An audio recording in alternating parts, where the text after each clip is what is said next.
play Mythic Odyssey of the Dragonlords, and we were supposed to play tonight, but Maya and Sibo were hijacked by their families for Easter shenanigans. I guess they thought they were cool pagans like the rest of us.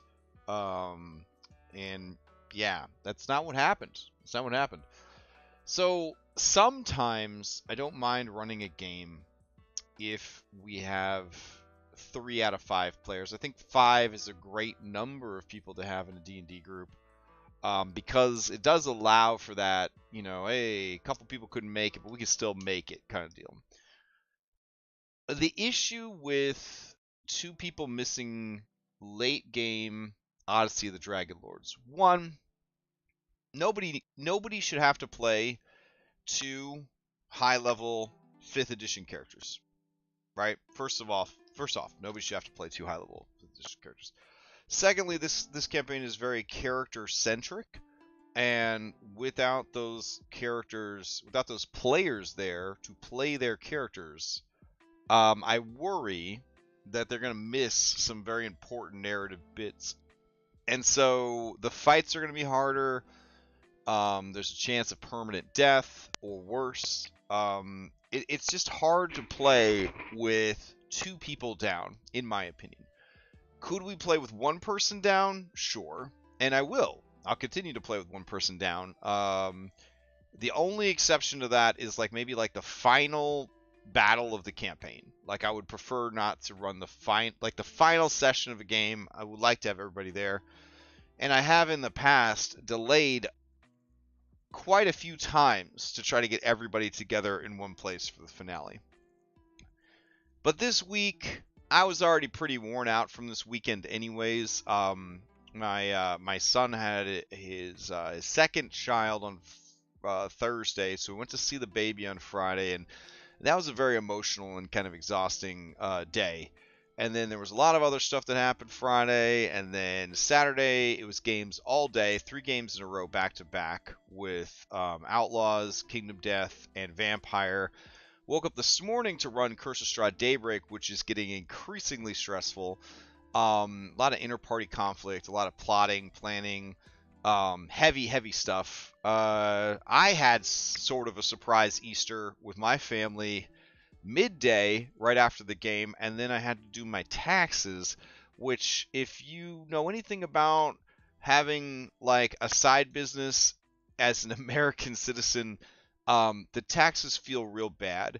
So when in the middle of doing my taxes, 2 people were like, yeah, we can't make it, I was just like, fuck it, let's just not play tonight. Anyways, that's a long-winded explanation. 3 minutes of why we're not playing Mythic Odyssey tonight. But anyways, we're not playing Mythic Odyssey tonight, and now we're going to play Make Believe. What if Mythic Odyssey, what if we had everything planned out and prepped out perfectly? So that's what I want to address right now. Okay, so as you guys may or may not know, I have always wanted to run a Kingmaker campaign. It's on my bucket list of things that I wanted to do in my life, is run a Kingmaker campaign. I've been working really hard to get good at Pathfinder. I got Dr. Robin Zorro, coaching me. He riding the bike. I'm jogging along the river. I'm jogging up and down the stairs in front of the fucking library. He's blowing the whistle at me whenever I do something wrong. We're really making it happen. We're getting out there. We're building. We're getting those gains. We're getting those Pathfinder gains. Played a Pathfinder campaign, running 2 Pathfinder campaigns, constantly trying to learn the rules. I'm very dumb at these Pathfinder rules, trying my best. Got more Pathfinder stuff in the tank. Been trying to learn how to design monsters for Pathfinder. Been reading 800 pages of Kingmaker Adventure. I'm getting ready. I'm excited about Kingmaker. You also know, especially if you're watching this, that we've been running Odyssey games for about 4 or 5 years now, something like that. 4 years of Odyssey. Prime has come and gone. Mythic remains. We are on episode 166. 166. I appreciate the kind words, Scottrick. I really do. session like 166, I think, was the last session, something like that. That's a lot of sessions, y'all. That's over 3 years that this campaign's been going on. Talk about an Odyssey, okay? Like, we have been doing this a long time. The guys, like all people, this isn't their fault. Everyone thinks they want to play all the way to 20. 5th edition is not good after level 12. Okay? It's just not good. It's not a good game. It's not fun. It's not good after level 12. If you think that D&D is fun after level 12, you have a phenomenal dungeon master. And that dungeon master is probably working themselves to death to make sure that your game feels good after level 12, because 5th edition D&D is fucking terrible after level 12. I will die on this hill, Jared. No matter what you say, no matter what you try to tell me, I'm telling you, it's no good, okay? It's too much work for too little gain. It's just not good. The end. Now, here's the thing. I love these guys, okay? Maybe not romantically, but like they're my sons or something, right? They want to play to 20. I'm going to let them play to 20, okay? I'm never going to do it again in 5th edition. This is it. This is the end, right? This campaign plays to 20. The Curse of Strahd games play to 13, and I'm out. I'm done. There's no more 5th edition D&D for me. It's over. So, I want it to be good for them. I want it to be fun for them. But really, it's just, I can already tell it is too much for them. They are overwhelmed. They have too many powers, too many options, too many choices, too much responsibility, too much pressure. It's a lot. We already agreed that we would compress the post-game content. There would not be a time skip. We would just roll from like chapter 9 and 10 into 11 and 12, and that would be the campaign. Now, I found out last week that we don't actually have a chapter 9. It got deleted when I was backing things up. I don't know how this happened. I'm very sad about it. So last week, we went in and we started building all this shit out. So we at least have the 4 different quadrants of the city. And I started making Mitros Harbor. But this isn't Mitros Harbor, obviously. This is the Agora. So I still have like a lot I have to do in that regard. So I enjoyed spending time with my kid over spring break. I didn't actually work on these maps. So we need to rebuild chapter 9 maps. That's a whole fucking thing. That's stuff I can handle off stream. You don't need to see me build that stuff all over again. That's fine.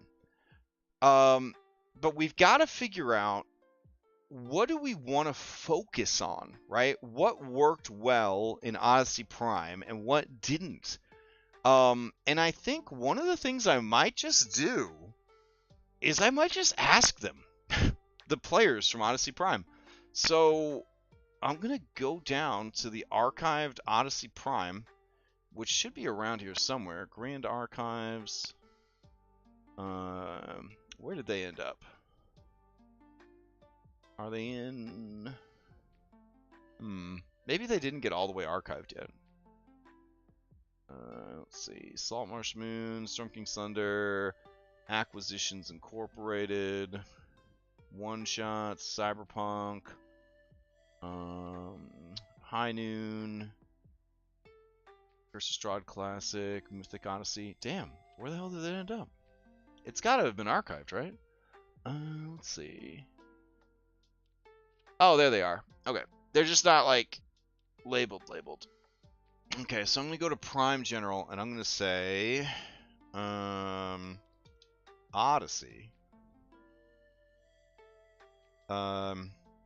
Past the Battle of Mitros and the death of Sidon, comma, what content in the post game do you feel was the best? Question mark.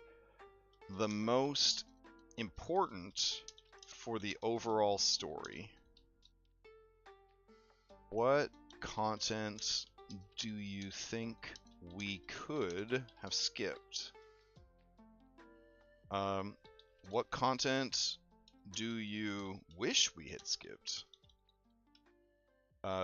Do not spare my feelings.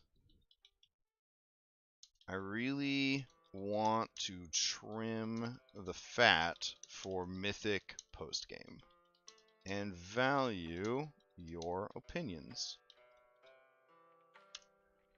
Alright, so that can solve that. Milk Tank Drink. Hey, thanks for your Red Hand of Doom videos. Have been super useful to me. Some stuff in the module I completely missed. Oh, that's cool. Glad that was helpful to you, Milk Tank Drink. Now, Milk Tank Drink, I'm not sure if you're familiar with Odyssey of the Dragonlords, but it's essentially Red Hand of Doom, but like with Greek paint. Just painted over the top of it. It's like literally, if you laid them side by side, it's like the same exact campaign.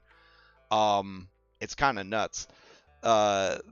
It really is like narratively and thematically like the same exact adventure. It's so crazy.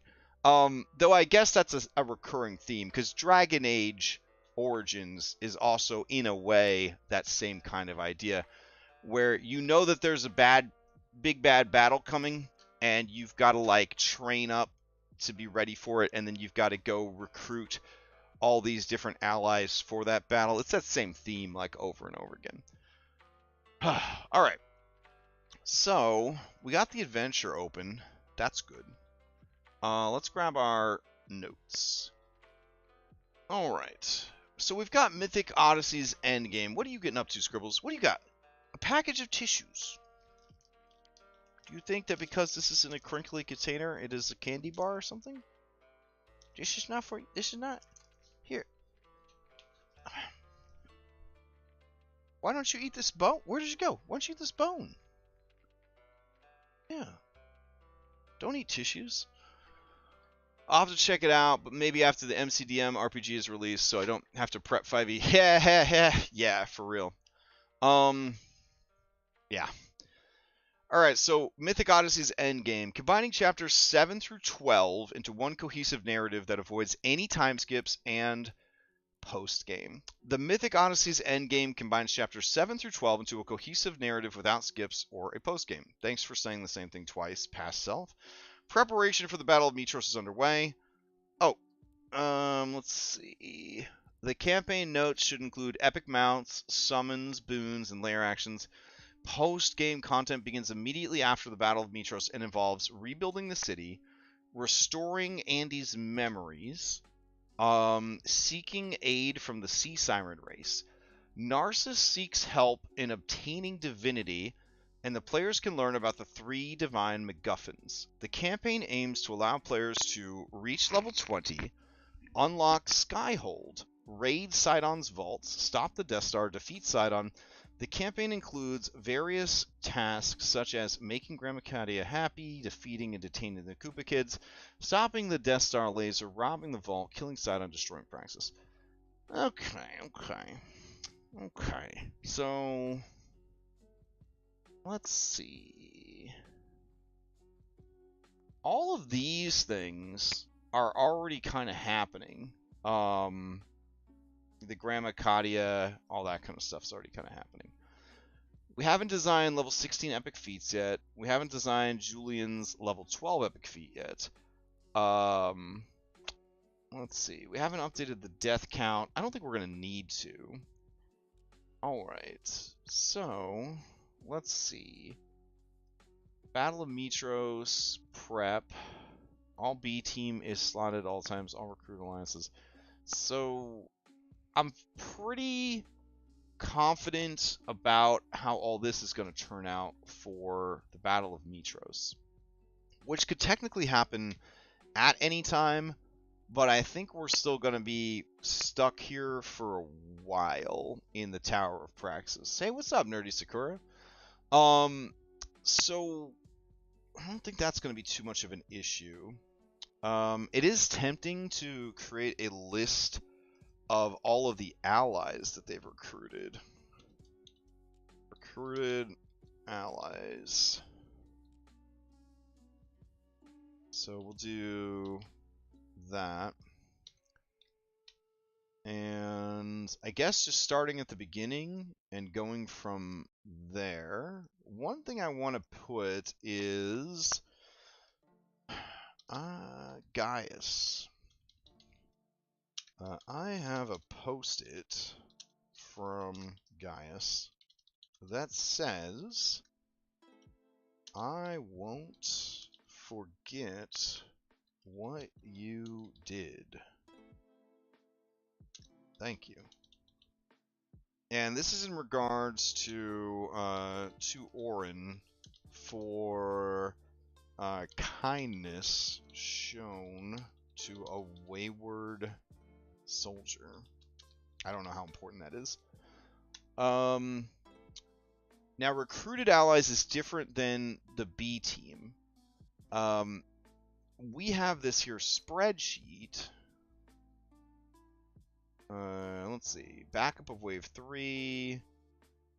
Pokemon Battle. DM only. That sounds spicy. Oh, everything's so bright. Okay. Aerial unit, artillery.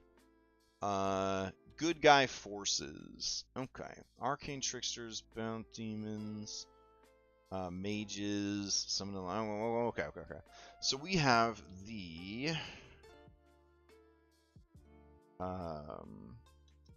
Academy of Mitros. Alright. And then we got Aregia. And we've got the Sunsoul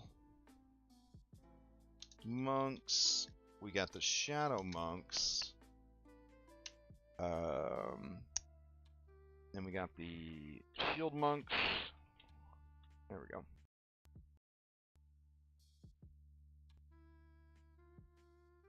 Played my first ever multi-class character. I was a first level Hexblade Warlock and a first level Wild Mage Sorcerer and a second level War Magic Wizard. Damn. That's a pretty complicated character. Was it fun? Oh, let's see. We have Themis that they've recruited. We have... Let me look at the map of the world. Hold on. The wider world. Alright. Scorpion Island, for sure. Scorpion Island. We got Fire Island. Let's see. I wouldn't say Chimera Island. Indigo Island? Yeah, yeah, okay. Indigo Island. And Isle of the Dragon. Did they recruit the Isle of the Dragon? I can't really remember if they finished that off in a meaningful way. I think they did, though. They gave up Pythor for that, if I recall. And then they got Astoria. Okay. I can't think of too many others. They got the Academy of Mitros, Aregia, Themis, Scorpion Island, Fire Island, Indigo Island, Isle of the Dragon, and Astoria. Within Indigo Island, they would have the Turtle Tribe. Well, no, they aren't called the Turtle Tribe, are they? They're called like the Shark Tribe or something. We'll just keep it loose. We don't want to get too involved in this. There we go. They definitely wouldn't have the Myrmikis helping them out. And the Isle of the Exiles, would they be helping? Yeah, I guess they would. We'll do Isle of the Exiles. Alright. So they kind of 5-starred it as far as like recruitment goes. I feel like they really did. Okay. The question is, would they also have the Nether Seas? I mean, they declared Lutheria their allies, so I feel like they would have the Nether Seas as well. Man, they really just fucking recruited everybody. That's cool. Alright, so 1, 2, 3, 4, 5, 6, 7, 8, 9, 10. That's a nice round number of people. They got Gaius up there, which is kind of like that'll come into play later. Academy of Metros. What would be a cool... We need a layer action for each of them. This was a lot of fun. I could see myself trying to play that in a full game. I mean, yeah. I mean, 5e is all about spellcasters. So definitely, if you're playing in 5e, playing a spellcaster, you're not gonna have a bad time. That is for sure. I'm not sure if it was more important due to Anna's story, but the restoration of the Siren's homeland was very cool. Oh, that's cool. That's nice to hear. Stone's got such a big heart. Let's see. Layer action. Academy of Metros, Aregia, Themis, Scorpion Island, Fire Island, Indigo Island, Isle of the Dragon, Astoria, Isle of the Exiles, and Nether Seas. Alright, I got an idea. You know what I'm going to say. I'm going to say we should ask the robot. So let's ask the robot.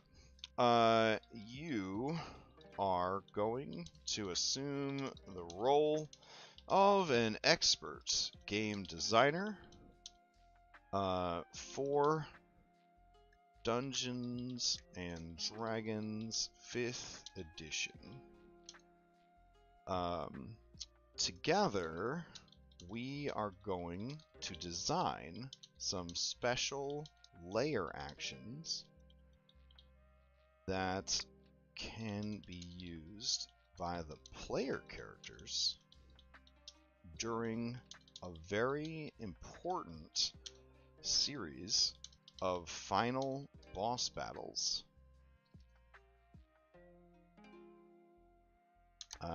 This series of boss battles will be the culmination of our long campaign. Battles will be for level 14 plus characters and very challenging and tactical. The backdrop of these battles is an ancient Greek themed campaign setting where a massive war is being fought in the world's largest city. Okay. During their adventures, the heroes have recruited different factions around the world to help them in this final battle. Each faction is unique and should have a layer action or actions themed, matching its theme. I will provide each faction one at a time, and you will provide at least 3 different D&D 5e layer actions themed to each faction. Alright, so now that we're teaching the robot what we want, with those very explicit instructions, again, you gotta treat it like an evil genie. Chatty Robot says, this sounds like a thrilling climax to your campaign! ! I'm eager to help craft some memorable and unique layer actions That will not only challenge your players, but also immerse them further in the ancient Greek-themed setting and the alliances they've built. Let's begin with the first faction you have in mind, and I'll tailor some layer actions to them. Okay, let's start with Themis. So, the first faction is the Island Nation of Themis. This is a nation of strong, independent Amazons. Period. They are fierce warriors and priestesses. Warriors, rangers, and priestesses. What really sets them apart is the clockwork birds they have built and trained for battle. Some are used as scouts, others as mounts. Further, these Amazons have raised dinosaurs to serve as mounts and beasts of war. Okay, one of the player characters, Maya, is the queen of Themis. Alright, let's see what they give us. For the island nation of Themis and its proud tradition of Amazons, clockwork birds, and dinosaurs, the layer actions should highlight their martial prowess, technological ingenuity, and the powerful bond between the warriors and their beasts. Here are 3 layer actions designed to reflect the unique character of Themis. Alright, so, Clockwork Avian Assault.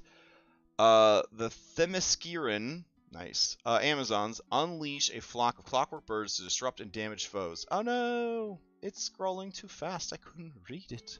Wow, they're going real hard on this shit. 30 layer action is wild. Yeah, well, I mean, we're not going to take all 30. We're just going to, like, figure out, you know, the cool ones. Alright, so, let's see. Let's grab these. Alright. So, Themis is up first. Here we go. Clockwork Avian Assault. The Themysciran, I love that. Amazons unleash a flock of clockwork birds to disrupt and damage their foes. These mechanical marvels dive into enemy ranks, causing chaos. On initiative count 20, losing initiative ties, the Themyscirans activate their clockwork birds. Each enemy within a 60-foot radius must succeed on a dexterity saving throw or take 2d10 slashing damage as the birds swoop and attack. Additionally, the affected area is considered difficult terrain until the start of the next layer action, representing the birds' harrying movement in obscuring lines of sight. Okay, that's pretty cool. I feel like it's not really reflective of a level 14 encounter, but it's still pretty cool. Call of the Primeval. A Themysciran priestess sounds a horn resonating with the power of ancient times, calling forth the might of their dinosaur allies to stampede through the battlefield. On initiative count 20, losing initiative ties, a designated point within 100 feet of the priestess becomes the epicenter for a dinosaur stampede. Enemies in a 30-foot radius of that point must make a DC 17 strength saving throw. On a failed save, they take 3d8 bludgeoning damage and are knocked prone, or half as much on success and are not knocked prone. This terrain is also considered difficult terrain until the start of the next layer action due to the disrupted ground. So, very similar to the bird one. One of the things that you don't think about with the birds is that at level 14, everyone's going to be flying. So the birds making everything difficult terrain, that also includes the air. So I feel like the bird one's actually pretty fucking good, especially if we did something where it gives everyone concealment. Admittedly, concealment in 5e not as strong as concealment in Pathfinder, but still pretty cool. And then finally, the Themysciran Shield Wall. Themysciran warriors quickly form a shield wall, providing defensive bonuses to allies and hindering enemy movement. On initiative count 20, losing initiative ties, they form a shield wall at a location of their choice within the layer. This wall is 30 feet long, 10 feet high. 10 feet high. Are they stacking the fucking Amazons? And 1 foot thick. I mean, I think the women are more than 1 foot thick, but that's okay. This lasts until the start of their next layer action. Allies who are behind the wall gain 3/4 cover, plus 5 to AC and Dexterity saving throws. Thank you for looking that up. Enemies cannot pass through the wall without making a DC 18 strength check to break free, and it costs 20 feet of movement. All right, that's actually pretty hot. I like that. That's pretty cool. I mean, obviously we need to tweak the numbers a little bit, but that one's dope as hell. All right, let's go with Aresia next. All right, that one's pretty cool. All right, all right. The next faction is Aresia. Aresia is a land of Trojan-inspired warrior monks. Their entire culture is based around martial arts and the perfection of fighting forms and physical prowess. They do not tolerate mistakes or laziness. All right. Let's see. On the surface, Aresians appear emotionless and cold-hearted, but deep down they care fiercely about protecting what they love and proving their own worth in battle. Alright. For Aresia, a land of disciplined warrior monks with a focus on martial arts and the perfection of fighting forms, the layer actions should emphasize precision, discipline, and the devastating effect of their highly trained combat techniques. These layer actions will showcase their martial prowess, unwavering focus, and the intensity of their dedication to protecting their values. Alright, hell yeah, let's see what we got. This is pretty cool, guys. Especially when your brain is completely worn out from doing your taxes for 4 hours. Alright. I don't know if we're going to do all 30 of them on stream, but we'll get started in a few of them. Alright. Let's see. Aresia. Master's Flurry. An Aresian Master unleashes a flurry of strikes so swift and precise that they seem to hit multiple foes at once, demonstrating the pinnacle of their martial art. On initiative count 20, blah, blah, blah. An Aresian Master targets up to 3 enemies within 30 feet. Each enemy must make a DC 16 Dexterity saving throw. On a failed save, they take 3d6 bludgeoning and are stunned. I like that. That's very thematic for monks. Until the end of their next turn, representing the precision and speed of the attacks that finds the critical points in the enemy's defense. Stance of the Stoic Guardian. Aresian warriors adopt a defensive stance to make them nearly impervious to harm, reflecting their emotional resilience and their commitment to protect. On initiative count 20, blah, blah, blah. Aresian warriors within the layer can choose to enter the stance of the Stoic Guardian. Until the start of their next layer action, any Aresian warrior in this stance has resistance to all damage except psychic and gains advantage on saving throws against being charmed or frightened, embodying their emotional and physical fortitude. Path of the Wind. Demonstrating their mastery over movement and the environment, the Aresians momentarily alter the battlefield's dynamics, turning the air itself into an ally that confounds their foes. The Aresians manipulate the wind currents in the layer. For 1 minute, the layer is filled with gusting winds that grant the following effects. Enemies have disadvantage on ranged attack rolls due to the erratic winds. Allies gain additional 10 feet of movement speed as the winds propel them swiftly across the battlefield. Area of effect spells and abilities used by enemies have a 25% chance to veer off course, affecting a different area determined randomly. That's hot shit. That's good. That's real good. Oh, wow. I like that a lot. Okay. Fuck yeah. All right, next up is Scorpion Island. Okay. This is kind of fun because I do have to like write like enough about each area to like get it to. I'm feeling exhausted. I've been putting in all the rules and items for Vampire the Masquerade into Foundry. You'll be able to drag and drop features now. Oh, buddy, you shouldn't have to do all that. Well, I mean, I appreciate it, but damn. The next faction is Scorpion Island. Alright. Scorpion Island is home to many tribes of centaurs who have spent many centuries under a terrible curse from an evil witch.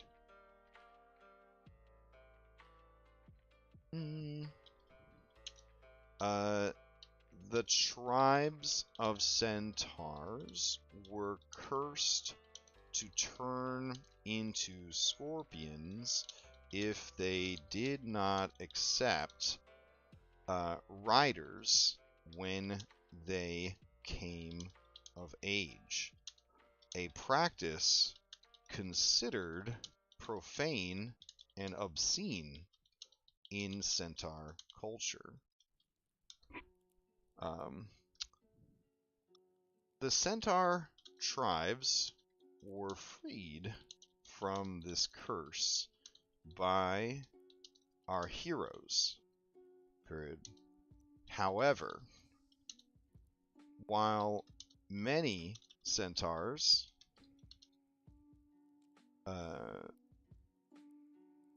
were cured and saved from a horrible fate, others spent too long as monstrous scorpions and have their hearts poisoned with hatred and violence. Either way, both types of centaurs have sworn their service to the player characters in the big final battle. Alright, that seems pretty good. Man, writing it up for each of these, oof.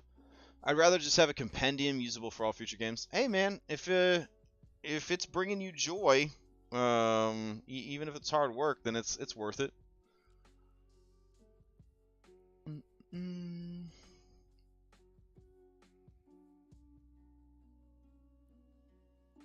Let's see. I feel like I wanted to get a little bit more feedback. I'm waiting for the other players to like kind of chime in on this. All right, looks like we got some real spicy ones coming up for Scorpion Island, so I'm excited to read these. Let's see what we got. And these are all things that have been on the to-do list for a while. So, Scorpio Form Surge. In a display of their cursed heritage and newfound control over it, oh baby, centaurs unleash the scorpion within, allowing them to strike with venomous ferocity while retaining their noble will. The centaurs of Scorpion Island invoke their scorpion aspect, and for the next minute, any melee attack made by a centaur can choose to inflict additional poison damage and force the target to make Constitution saving throw. On a failed save, the target is poisoned for 1 minute. This represents their ability to harness the power of their curse without succumbing to it. Listen, that's hot as hell, but it level 14 plus. No one in 5th edition D&D. Nobody's getting fucking poisoned. No one's taking any poison damage. So we could just throw that in the trash. Groundquake Stomp. The centaurs, both cured and those still struggling with their scorpion nature, stomp the ground in unison, causing a tremor that disrupts and unbalances their foes. The centaurs can cause a localized earthquake. I like that. A 60-foot radius centered on a point within the lair. Enemies within this area must succeed on a dexterity saving throw or fall prone, symbolizing the raw power and unity of the centaur tribes as they fight together for their redemption. Okay. That does remind me, I don't mean to make even more work for us, but we might want to have the freed Minotaurs of Mitros as a faction, because technically they did do that as well. Let's see. Go down here.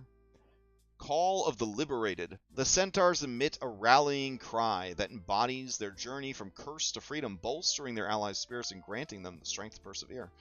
The centaurs let out a powerful call that inspires all allies within earshot. For 1 round, allies gain advantage on saving throws against being frightened and charm effects, and receive a temporary boost of 5 to their movement speed. This reflects the inspirational presence of the centaurs, reminding the allies of their stakes, of their fight, and the power of liberation. Okay, so I kind of think that these two could be combined into one. And then that could kind of work. Unfortunately, Scorpio Form Surge, as cool as it sounds, it just mechanically just doesn't do shit in a level 14 plus fight. Alright. Let's see. Remy, who played Philippicles, says about the Prime postgame, there's nothing I can really say I wish we had skipped. The least relevant arcs would probably include some of these. The Lost Souls. The only one that we really engaged was PTO's daughter, and I think it was more relevant to our party than it was to the story. True. And the Lost Souls was kind of like a red herring. Like, remember, the tactic of Lutheria was to create as many red herrings as possible to keep everyone distracted while she was taking care of business, essentially. The same thing that Tiamat did in Scales of War, the sequel to Red Hand of Doom, if you're curious. Again, those parallels, there's huge parallels between the two campaigns. Aregia Dragonlords Civil War. I can't remember his name. Doesn't seem like a lot of relevance to the endgame plot beyond training to control godhood. For the Civil War, after Helen and Narcissus were dead, we just kind of fucked off because there was more important stuff to do. That's fair. A Trip Through Hell. There were so many parts of this arc that I really loved, but a lot of it was just an extended journey arc without much plot relevance until the very end. It would be hard to trim since the whole point of the path was for this difficult test. Damn. That is very true. That makes my... I was kind of hoping for an answer that would be like, just drop all of it, Crash, but that didn't happen. There's still 3 more people to chime in, so we'll see. Fire Island. Let's do this one. Alright. Fire Island. Boop. Paste this one in. Alright. The next nation recruited was Fire Island. The Flame Walker Lizard... Well, okay. The people of Fire Island are actually lizard folk. They are shamans who worship their ancestor, spirits, nature, and a volcano in the center of their island called the Heart of Flame. The island is full of dinosaurs of every variety, even magical ones. The lizard folk have tamed and trained the dinosaurs to serve many purposes, including vehicles of war, like sea dinosaur barges and ships, T-Rex war machines, Triceratops cavalry, pterodactyl riders, and even Brachiosaurus siege towers and troop transports. Okay. While primal and savage, the lizard folk are brave and true. Alright. Sounds good. What do you got for me? Was Indigo Island very Pokemon inspired? I mean, it could have been. But no. Indigo Island had Indigo Island was raw as the adventure was written. It was just kind of a throwaway. It was just like, hey, yeah, there's a bunch of stuff here that didn't really fit anywhere else in the campaign. But I made it a lot more involved, as I tend to do, and really took the opportunity to kind of flesh out the different tribes of sort of misfits that lived there that didn't fit into the rest of the campaign setting, but it kind of explained like why they didn't fit in. So yeah. All right, let's see what we got here. Fire Island. Volcanic Fury. Tapping into the raw energy of the Heart of Flame, the shamans summon a surge of volcanic power, unleashing geothermal blasts upon their enemies. The shamans can cause the ground to crack open, spewing forth geysers of molten lava up to 3 points they can see within the lair. Each enemy within a 20-foot radius of a point must make a dex save or take some fire damage. The area becomes difficult terrain until the start of the next lair action, representing cooling lava. Well, that's pretty cool. Ancestral Spirit Guardians. Lizardfolk Shamans call forth the spirits of their ancestors. Spectral Dinosaurs appear. Move through the lair.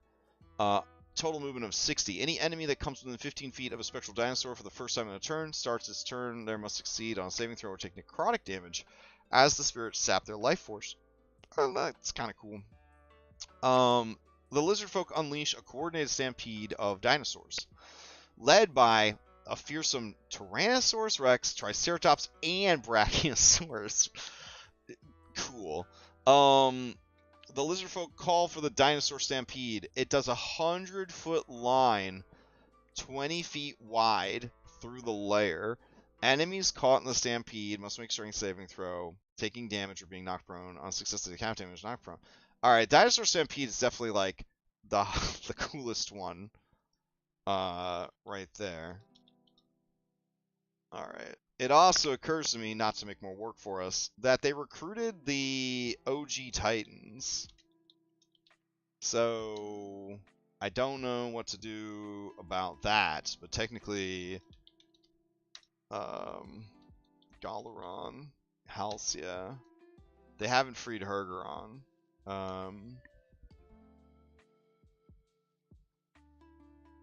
Yala. Versi's dead. Hergeron's probably not going to make it. Who am I missing?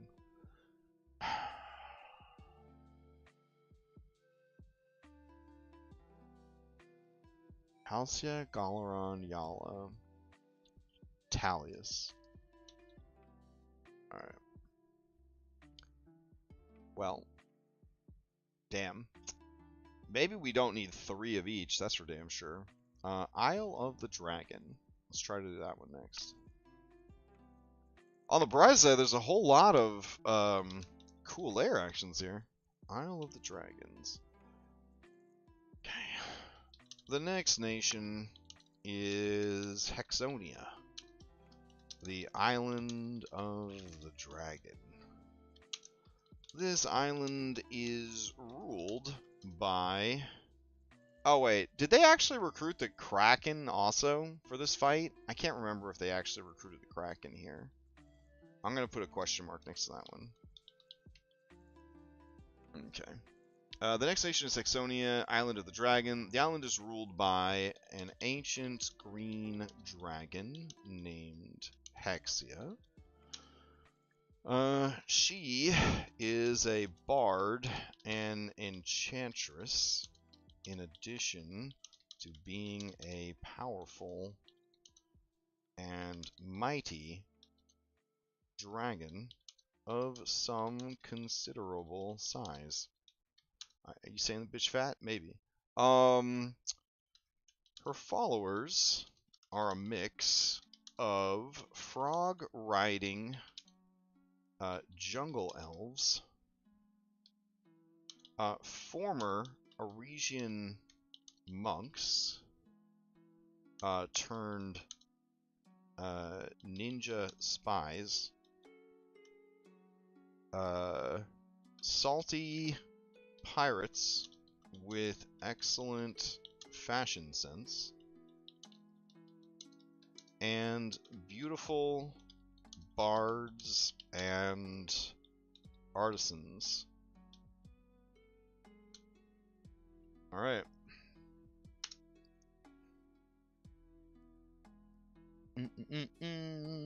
So to go ahead and pump all those out for us. This is actually going really, really well. It's taking some time though. It's taking some time. And it doesn't really address the issue of what are we doing with like the rest of the campaign. But it is something that like needs to be done. So kind of torn. Like, do I focus on it? Do I focus on something else? Tough call. Also, I forgot all about like the Titans, the Kraken, all that kind of shit. So I do feel like we're gonna have a lot of options here. Oh my gosh, it's going hard on this one. Oh man, why didn't I give Hexia these abilities? Yikes. Okay, so listen to this. Apparently, it was very excited about this one. All right. Scroll down to Isle of the Dragons. Okay. Enchanted Serenade. Description. Hexia, utilizing her bardic magic, performs an enthralling serenade that resonates through the layer, weaving a spell of enchantment that captivates foes and bolsters allies. Hexia can choose to either charm her enemies or inspire her allies. Enemies within 60 feet who can hear her must succeed on a DC 18 Wisdom saving throw or be charmed until the end of their next turn. That's incredible. Unable to attack Hexia and her followers. Alternatively, allies with the same radius gain a bardic inspiration to ID 10 that can be used on attack rolls, saving throws, or ability checks until the end of the layer action, which I assume until the next layer action.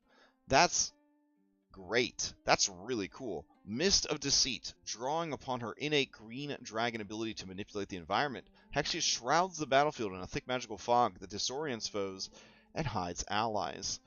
Hexia conjures a dense magical fog that covers a 90-foot radius. God damn. I don't know how to break it to him, but there's not going to be any fight in D&D that a 90-foot radius wouldn't just be the entire fucking map. The fog lasts until the start of Hexia's next layer action. Within this fog, visibility is reduced to 5 feet. Oh no! Enemies within the fog have disadvantage on attack rolls and wisdom checks that rely on sight. Allies within the fog can attempt to hide, even when only lightly obscured. Well, listen, if you can only see 5 feet, I don't think that you really need to worry about hiding. But cool ideas. Harmony of the Dragon's Court. Reflecting the diverse talents of her followers, Hexia invokes a harmonious blend of unique abilities from the Jungle Elves, Arisian monks turned ninjas, pirates, and bards to create a unique battlefield advantage. Hexia can activate one of the following effects: Jungle Elf Ambush. The foliage of the layer animates to entangle and ensnare enemies. Enemies in a 40-foot square must attempt a saving throw or be restrained. Ninja's Guile. A shadowy mist envelops Hexia's allies, granting them advantage on stealth checks, and their first attack from hiding deals an extra 2d6. That's cool. Pirate's Barrage. Salty pirates unleash a coordinated volley of attacks. Choose up to 3 enemies. Each enemy must succeed on a DC 17 dexterity saving throw or take 3d8 piercing damage from a hail of arrows and thrown weapons. Bardic Echoes. The air fills with inspiring melodies. All allies gain temporary hit points equal to 1d12 plus Hexia's Charisma modifier. All of those are very, very cool. Okay. Alright, I'm into that. That sounds pretty cool. Oh, man. Isle of the Exiles. We'll try to do that one next. There we go. Have you come seeking more treats? I just don't have anything for you. What do you got? What mischief are you up to now?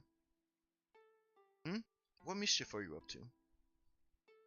She's like, the game got canceled. Come play video games. I can't. I'm working, man. Alright, let's see. Isle of the Exiles. The next nation is the Isle of the Exiles. This is a prison colony where people too powerful or important to kill are sent from the mainland to live out the rest of their lives in exile. Many are former nobles or people of great power and influence. Okay. The heroes saved the prison colony from a nightmarish scenario where a false Hydra was feeding on their children and rewriting their memories day after day in an endless cycle of psychic torment and mutilation. As such, the surviving islanders have sworn to aid the heroes in the final battle. All right.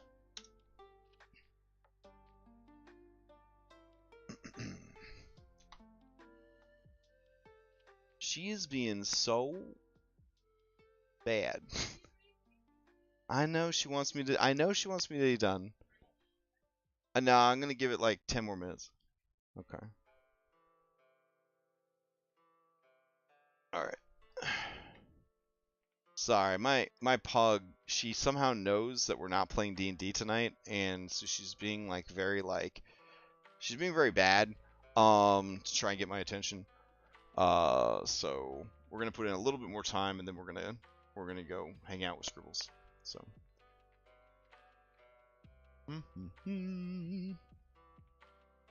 okay. So, Isle of the Exiles. Echoes of lost power. The exiles, drawing upon the remnants of their former glory and power, unleash a surge of energy that revitalizes allies and disorients enemies. The exiles channel their collective willpower to bolster their allies or weaken their foes. Allies within 60 feet can either regain a spell slot, okay, I like that, or gain advantage on their next attack roll, ability check, or saving throws. Enemies within the same range must succeed on a wisdom saving throw or suffer disadvantage on their next attack roll, ability check, or saving throw, as the haunting melodies of the exiles' past achievements and the gravity of their fall from grace weighs heavily upon them. That is so good. Veil of the Forgotten Memories. The survivors of the island use their intimate knowledge of loss and the manipulation of memory to obscure their allies' presence, making them harder to target and remember. Allies can cast a psychic veil over their allies, rendering them nearly invisible to their foes. For 1 minute, enemies attempting to target allies with spells or attacks must succeed on an intelligence saving throw, or they forget the target's location as memories slip away, causing the attack or spell to fail. Holy shit! That's really strong and cool. Pact of the Resilient Heart. The exiles, bound together by their shared suffering and survival, forge a temporary pact that grants them and their allies a burst of tenacity and healing resilience. The exiles invoke a pack of protection. For the next round, allies within 60 feet gain resistance to psychic damage, and at the end of their turn can choose to either gain temporary hit points equal to 1d12 plus the character's level, or immediately end one effect on themselves that is causing them to be charmed or frightened, representing the exiles' defiance against the horrors that once preyed on their minds and spirits. Wow! Those are so good! Oh my god, those are so well done. Okay. Yeah, those are hype as hell. That's really good. Oh, thank you. Let's see. Freed Minotaurs of Mitros. Let's grab that one real quick. All the way down here.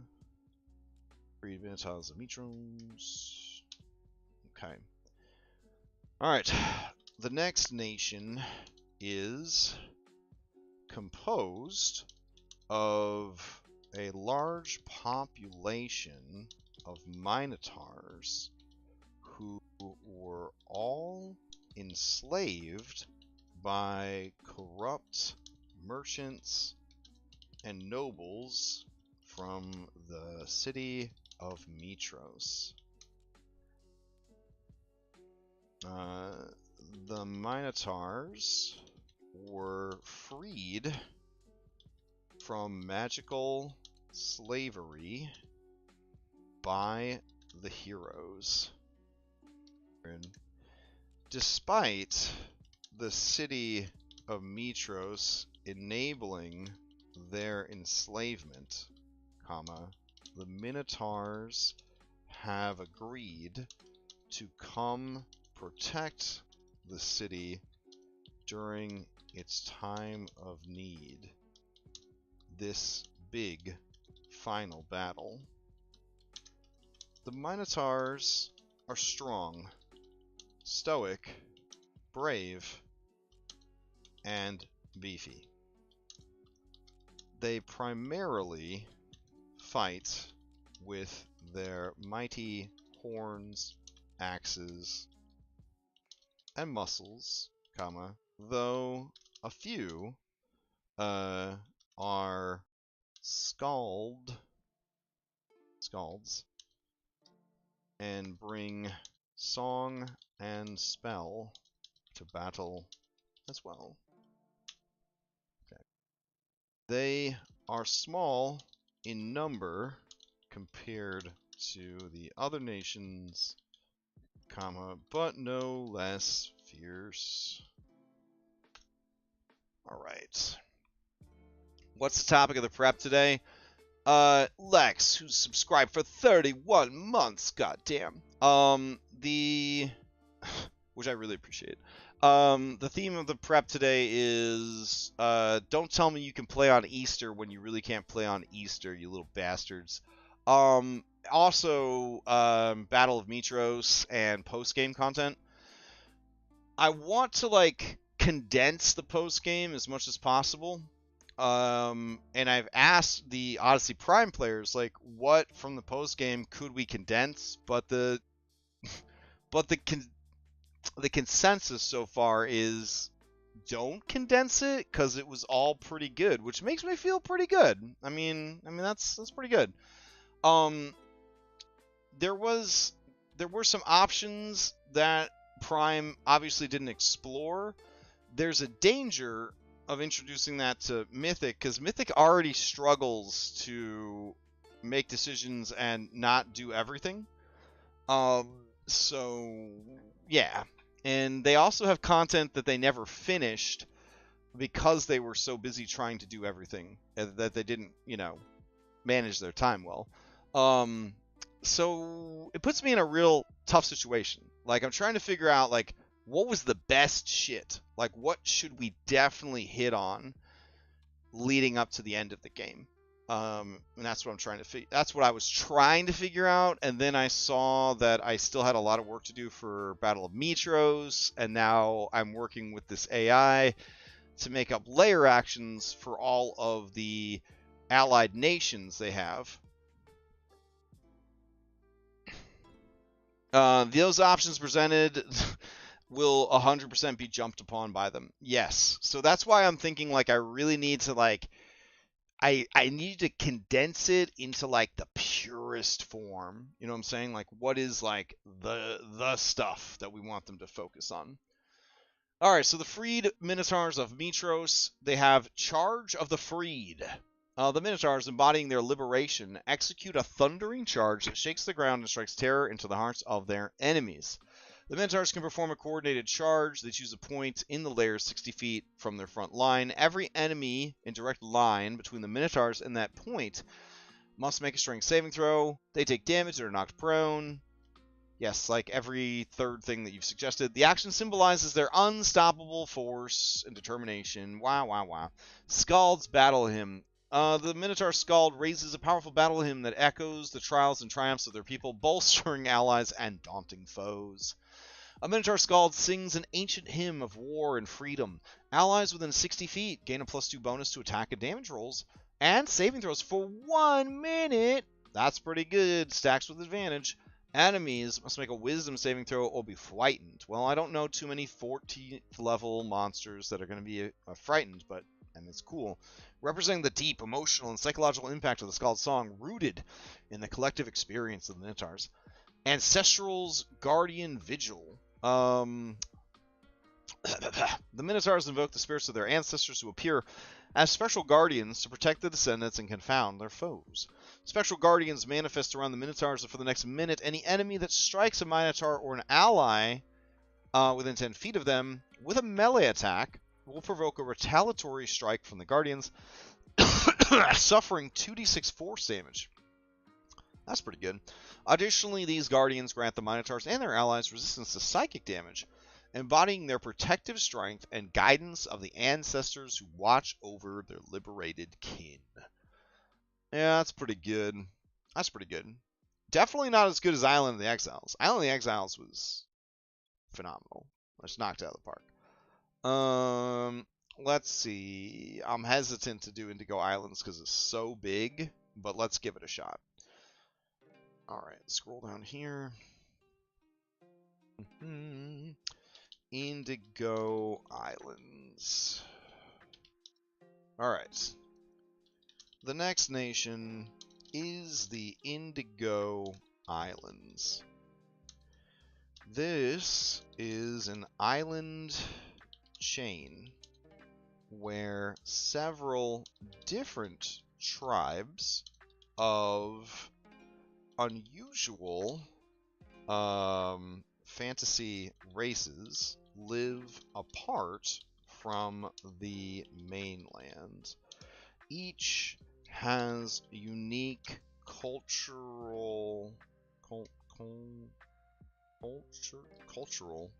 values that did not mesh well with the general population of larger nations throughout the world.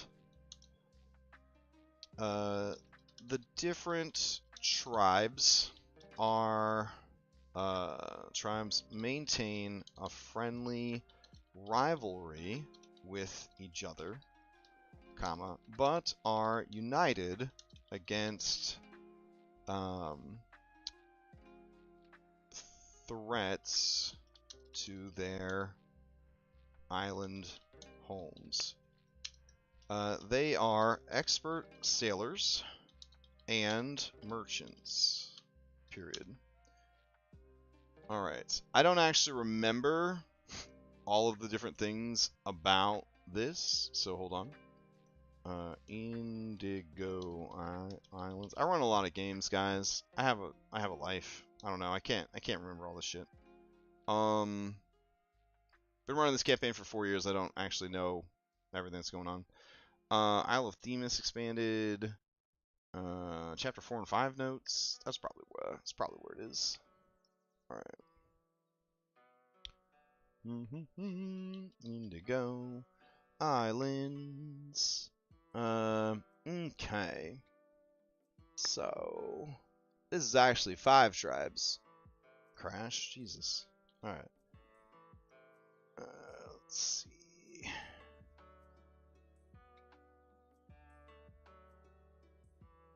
All right.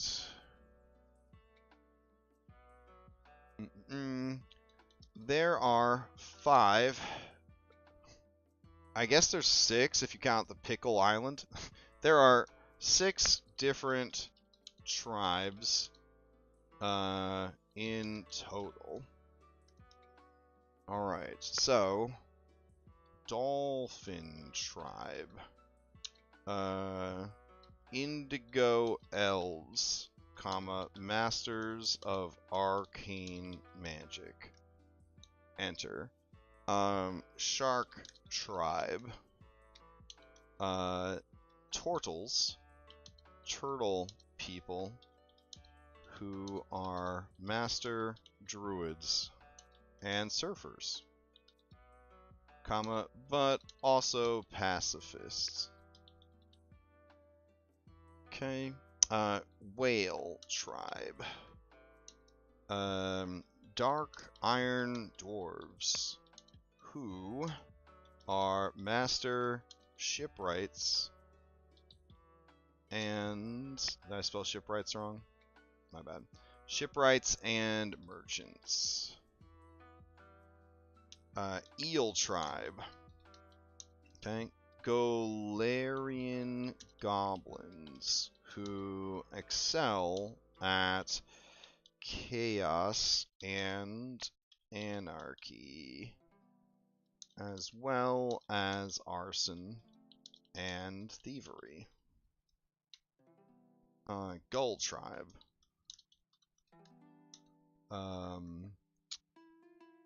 Bird-winged sirens who have enchanting songs and beauty, fast flying, and good at delivering messages. And then finally, the Pickle Tribe. Humanoid pickles people called Cruelcumbers who are very stupid and silly, period, comma, but fierce in a fight. Alright. Lay it on me, Robit. Gave you a pretty challenging one. Let's see. Prime's postgame mostly boiled down to seeking the items for divinity and confronting Lucy. That's true. You could say that the battle versus the bugs was optional, but that's a consequence of them visiting the island. My instinct would be tell the players that the results of this battle will determine how the war goes. If it goes super well, they make their way to the final chapter, and then just do a bunch of stuff narratively, which is what I did to wrap up my last campaign, but I also don't run 6 campaigns simultaneously. I like that. I want it to be relatively narrative because, and please don't tell my players this, I don't think they're going to be very good at high-level D&D. So, like, I don't want them to feel, like, overburdened. You know what I mean? So for that reason, we're gonna try to make it as narrative as possible. I think moving into the post game. It's also going to move very quick. Like, we're going to be handing out levels, I feel, very quickly so that I can meet my obligation of getting them to 20. They can meet their goal of getting to 20, but we can also just wrap up this fucking campaign and move on with our lives. All right, it looks like they refuse to only do 3. The Indigo Islands, for their lair actions, let's weave together thing. Okay, so they did 6 for the 6 different tribes, and mad respect. We're going to read these, and then we're going to call it for the night, because I'm going to go hang out with my pug and play some Unicorn Overlord, because I had a really long weekend. So, let's see. Indigo Islands, the Arcane Deluge, from the Dolphin Tribe. The Indigo Elves channel their mastery of arcane magic into a potent spell that washes over the battlefield like a tidal wave, disrupting enemy forces and empowering allies. The Dolphin Tribe unleashes a wave of arcane energy. Enemies within a 60-foot cone must make int saving throws or take force damage. Allies in the area gain +1 bonus to their ACs and saving throws for 1 minute as the magic reinforces their defenses. Oh, well, that's okay. Natural resilience from the Shark Tribe. The Turtles draw upon their deep druidic connection to the sea and surf, summoning a barrier of water that protects allies and hampers foes. A wall of water rises to encircle a 30-foot radius centered at a point chosen by the Shark Tribe. Allies within the wall gain resistance to fire damage and advantage on saving throws against poison. Okay. Enemies passing through the wall have their speed halved and make attacks with disadvantage until the end of their turn as the swirling waters confuse and slow them. Ironclad Convoy from the Whale Tribe. The Dark Iron Dwarves showcase their unparalleled shipwright skills by conjuring spectral ships that patrol the battlefield, offering cover and strategic advantage. Jesus Christ. Spectral ships manifest in the lair, providing cover and strategic positioning for allies. Allies can enter or climb the ships to gain high ground or cover, receiving 3/4 cover against attacks from outside the ship. Enemies aboard the ship, attempting to board the ship, must make athletics checks representing the ship's defensive enchantments that repel boarders. That actually sounds really fun. Mischief and Mayhem, the Eel Tribe. The Galarian Goblins unleash chaos across the battlefield, setting traps and sowing confusion among the enemy ranks. The Eel Tribe sets up 3 traps in locations they choose within the lair. Enemies that trigger a trap must make a DC 15 saving throw or be subject to the effects of being ensnared, taking piercing damage, or being coated in a slippery oil that reduces their movement speed by half for 1 minute. Okay. Siren's Call, the Gull Tribe. The Birdwing Sirens use their enchanting songs to bewitch enemies, leading them astray or into peril. The Gull Tribe sings an enchanting melody. Enemies within 100 feet who can hear the song must succeed on a DC 16 Wisdom saving throw to be charmed until the end of the next turn. Charmed enemies are compelled to move towards the source of the song, using their movement on their turn to do so, and have disadvantage on attacks against the Sirens. The Cruel Cumber Charge from the Pickle Tribe. The humanoid pickle people, known for their silly yet fierce nature, launch a seemingly chaotic but surprisingly effective charge against their foes. They rush forward in a mad dash, swinging wildly. They attack 3 enemies within 30 feet. Each targeted enemy must make a dexterity saving throw or take bludgeoning damage from the unexpected ferocity of the charge, be knocked prone. That's such weak design. They've done that like quite a few times. Alright, go finish your Red-Handed Doom prep. Thank you, everybody, for hanging out. Good advice. Thanks to ChatGPT, I guess, for coming up with some pretty rad layer actions. We have a few more nations that we need to run through this filter, and also allies that they have made. And then we would refine them, put them onto a table.